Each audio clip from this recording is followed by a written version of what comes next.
ให้ได้รู้ปฏิหารย์ขึ้นให้รู้ขึ้นให้รู้ขึ้นให้รู้ปัดโอ้วิสุดท้ายเลยปัดวิ่งงามๆวิหลายคนก็อยากให้แท้เทคนิคที่ว่าเข้าออเดอร์ที่จุดเข้าออเดอร์ที่มั่นใจเนาะคลิปนี้ก็ถือว่าเป็นคลิปหนึงเลยที่ว่าแท้การนำใช้เทคนิค MACD ก็ถือว่าจุดที่ว่ามั่นใจถึงว่าจะเป็นตลาดไซด์เวย์ก็ตามโอกาสที่จะสร้างกำไรได้ก็มีอยู่มาเบิ่งคลิปนี้จะเข้าออเดอร์จุดใดสร้างกำไรได้แนวใดมาเบิ่งกันได้สำหรับการใช้เทคนิค MACD โดยต้นทุน400เหรียญเขาจะมาสร้างกำไรประมาณ100เหรียญมึงเนาะเอาใช้เทคนิค MACD เลยเริ่มต้นที่60เหรียญเลย65ซะเนาะ65ซื้อขึ้นไปก่อนเอาเลยนี่เนาะสังเกตเบิ่ง MACD ตัดขึ้นไปแบบนี้เห็นบ่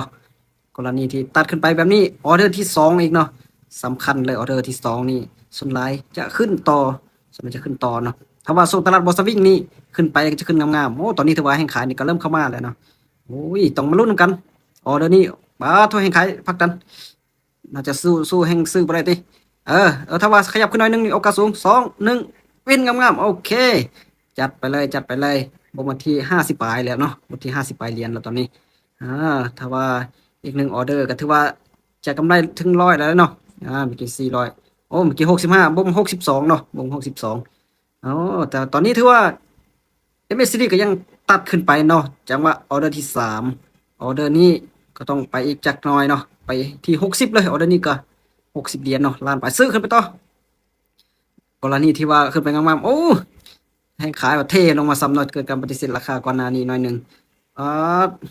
ขายเทแต่ว่าแห่งซื้อก็ยังอยู่ซื้ออยู่เนาะโอ้ต้องมาลุ้นเอาเดี๋ยวนี้เนาะบางกรณีนี่ถือว่าแห่งขายนี่ก็ค่อนข้างว่าเทให้คุณแห้งโอ้ปาดก็ยากแล้วที่จะบินโอ้ยขึ้นลงมานิ่งแท้ปาดขึ้นให้ได้รู้ปฏิหารย์ขึ้นให้รู้ขึ้นให้ได้รู้ขึ้นให้ได้รู้ปาดโอ้วิสุดท้ายเลยปาดบินงามๆวิสุดท้ายเลยจัดไปเลยเนาะโอ้ตอนนี้ก็ถือว่าบวกมา100 ปลายละ119ละเท่า119ละ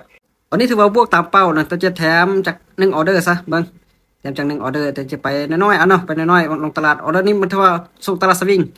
จะลงปรับเงิน105ไปที่5เหรียญซะเนาะ5เหรียญลองเบิ่งตลาดออเดอร์นี้เนาะตลาดออเดอร์นี้มาจะขายลงออเดอร์นี้เนาะขายลงมันจะว่าแห่งขายก็ค่อนข้างว่าเท่แต่ว่าเฮาไปที่5เหรียญนึงเนาะบ่ไปหลายเลยโอ้ยแห่งขายเท่ลงมากลับตัวขึ้นซ้ำแห่งขายเท่ลงมาแล้วเนาะ โอกาสที่ว่ามันจะลงมาปิดไปไส้ก็มีอยู่แต่ว่าแห่งซื้อนี่ MACD ยังบ่ตัดลงเนาะยังขนานขึ้นไปกรณีที่ว่าแห่งขายเทแบบนี้เนาะสิลงมาต่อให้กับเวทนะเอาเดี๋ยวนี้ลงมาได้บ่ต้องมาลุ้น4-5วิเมื่อกี้ยังขึ้นไปได้เนาะเมื่อกี้ขึ้นไปได้บ่ลงบ่ลงซับบ่ลงก็บ่เป็นหยังก็ถือว่ามีกำไรมาที่100ปลายแต่ขึ้นไปขึ้นมาจัก1ออเดอร์ซะจัก1ออเดอร์แต่ว่ากำไรมา100ปลายเนาะกำไรมา100ปลายแต่ว่าออเดอร์นี้ก็ที่เพิ่มไปหนักอันหนึงเนาะมาที่64เลยมา64.27เอาปลายมันไปเนาะเจอกำไรมาก็กำไรประมาณ60มาโอ้ออเดอร์นี้ถือว่าขึ้นไปต่ำที่จุดที่เป็นแนวต้านเนาะขายลงมาเนาะขายลงมาเลยออเดอร์นี้ถือว่า MACD จะเขียวยามัน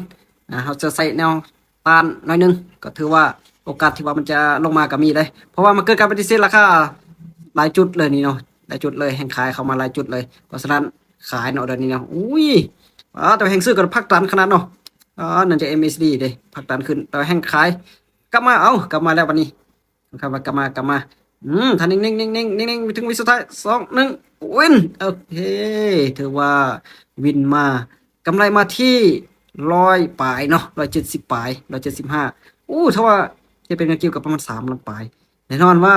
ก็จะเทศได้นี่เราก็ต้องได้ศึกษาเห็นหู้ให้ดีเนาะอันนี้ถือว่ามีกำไรมื้อนี้รวมไปที่200ปลาย200ปลายก็ถือว่า4ล้านปลายเนาะแน่นอนการลงทุนนั้นมีความเสี่ยงอยู่แล้วได้ทุกคนเนาะต้องศึกษาเห็นหู้ให้ดีก่อนที่ว่าจะเทรดเนาะก่อนที่ลงทุน